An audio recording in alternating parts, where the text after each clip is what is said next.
زنا کے گناہ سے رزق کی تنگی بھی بڑھ جاتی ہے، چاہے وہ ملٹی ملینئر بندہ کیوں نہ ہو، کام اٹکا ہی رہتا ہے، پھر انسان کی ہیبت کم ہو جاتی ہے، دل سخت ہو جاتا ہے، عبادت کو دل نہیں چاہتا، پھر دل پریشان ہوتا ہے۔ آپ اس بات کا خود مشاہدہ کر لیں کہ جتنی لڑکیاں روگ پال لیتی ہیں ان کو راتوں کو نیند نہیں آتی، کبھی 1 بجے میسج آ رہا ہے، کبھی 2 بجے میسج جا رہا ہے، ساری رات جاگ کے گزار دیتی ہیں۔ جس گناہ نے دنیا میں سکون چھین لیا، سوچیں آخرت میں سکون کیسے ملے گا۔ پھر پریشان ہو کے خود کہتی ہیں اس جینے سے تو مر جانا اچھا تھا، اب تو گھبرا کے یہ کہتے ہیں کہ مر جائیں گے، مر کے بھی چین نہ پایا تو کدھر جائیں گے۔ اس لیے زنا کے بارے میں 2-3 باتیں بہت اہم ہیں۔ پہلی بات کہ حدیث مبارکہ سے پتہ چلتا ہے کہ جب کوئی شخص زنا کر رہا ہوتا ہے اس وقت وہ مسلمان نہیں رہتا، ایمان اس کے جسم سے نکل کے الگ ہو جاتا ہے، گویا زنا کرنے میں جتنا وقت گزرا وہ اتنا وقت کفر کی حالت میں گزر گیا، ایمان سے خالی گزر گیا۔ اب ذرا عورتیں سوچیں کہ جب ان کے جسم کو کسی غیر محرم نے ہاتھ لگایا یہ اتنی دیر کفر کی حالت میں رہیں، کہنے کو تو مسلمان بنی پھرتی ہیں لیکن نامہ اعمال میں تو لکھا جائے گا نا کہ اتنا وقت اس نے کفر کی حالت میں گزارا۔ اللہ اکبر، ایسا گناہ کہ ایمان ہی بندے سے الگ ہو جائے۔ پھر یہ اتنا بڑا گناہ ہے کہ حدیث پاک میں آتا ہے کہ جو انسان زنا کرے حتیٰ کہ بڑھاپے کی عمر کو پہنچ جائے اس پر 7 آسمان اور 7 زمینیں لعنت برساتی ہیں۔ ایسے بندے کو قیامت کے دن اللہ تعالیٰ آنکھ اٹھا کر نہیں دیکھیں گے، تو غیر کو محبت کی نظروں سے دیکھتا تھا، آج میں تیرے چہرے کو محبت کی نظر سے نہیں دیکھوں گا۔ یہ کتنی بڑی محرومی ہے کہ اللہ تعالیٰ اس شخص کے چہرے کو ہی دیکھنا پسند نہ کرے۔ علامہ مناوی رحمۃ اللہ علیہ کے دادا کہتے تھے کہ جو شخص زنا کا مرتکب ہوتا ہے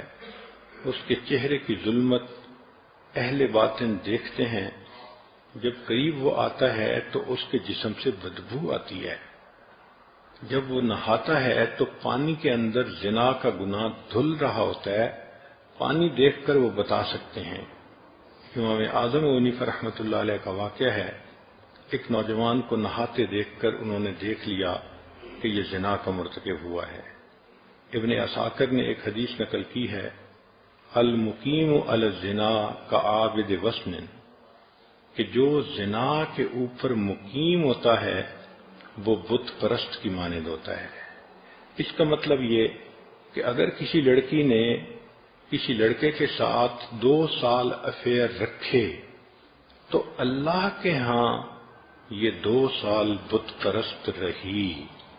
اس کا نام مومنوں کی فہرست میں نہیں ہوگا، اس کا نام بت پرستوں کی فہرست میں ہوگا۔ آج سوچئے ہم بت پرستوں کی باتیں پڑھتے ہیں تو کہتے ہیں یہ ایمان سے محروم تھے، ایسا تو نہیں کہیں ہمارا نام ہی بت پرستوں میں لکھ دیا گیا ہو۔ اس لیے عورتیں اس پوائنٹ کو خوب اچھی طرح سمجھیں کہ یہ زنا کا گناہ ایمان سے محروم کرتا ہے، زنا کا گناہ انسان کو اللہ کے دفتر میں بت پرستوں کی فہرست میں شامل کرتا ہے۔ یہ جو ہوتا ہے نا کسی کو محبت سے چاہنا، ہر وقت اس کا دھیان رہنا، تو میرا دین ایمان سجنا، تو اللہ تعالیٰ پھر بندے کا نام ایمانداروں کی فہرست سے نکال دیتے ہیں۔ تو کتنی عجیب بات ہے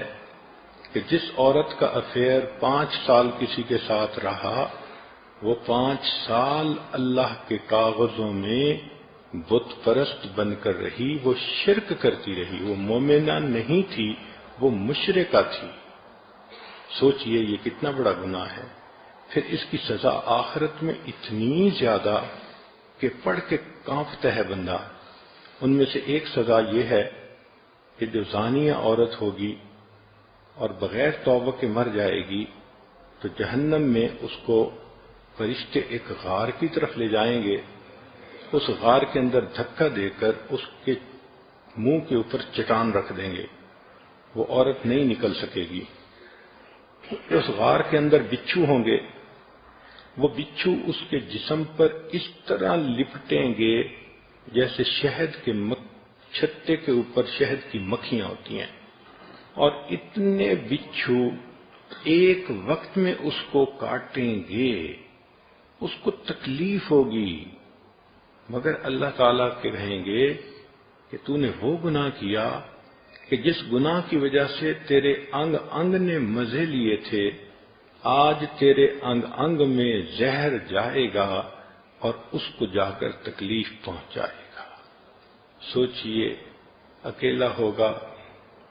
بچھو کاٹ رہے ہوں گے، آج تو کوئی مکھی کاٹ جائے شہد کی تو درد برداشت نہیں ہوتا،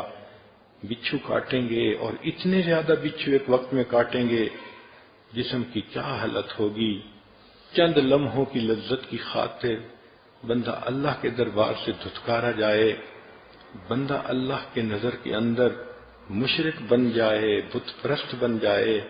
اللہ تعالی محبت کی نظر سے دیکھنا ہی پسند نہ کریں، تو ایسا گناہ کتنا بڑا گناہ ہے۔ اور پھر اس کی ایک اور دنیا کے اندر جو نحوست ہوتی ہے کہ اس گناہ کی وجہ سے میاں بیوی کے دلوں میں فاصلے آ جاتے ہیں۔ اللہ تعالیٰ اس گناہ سے بچنے کی توفیق عطا فرمائے۔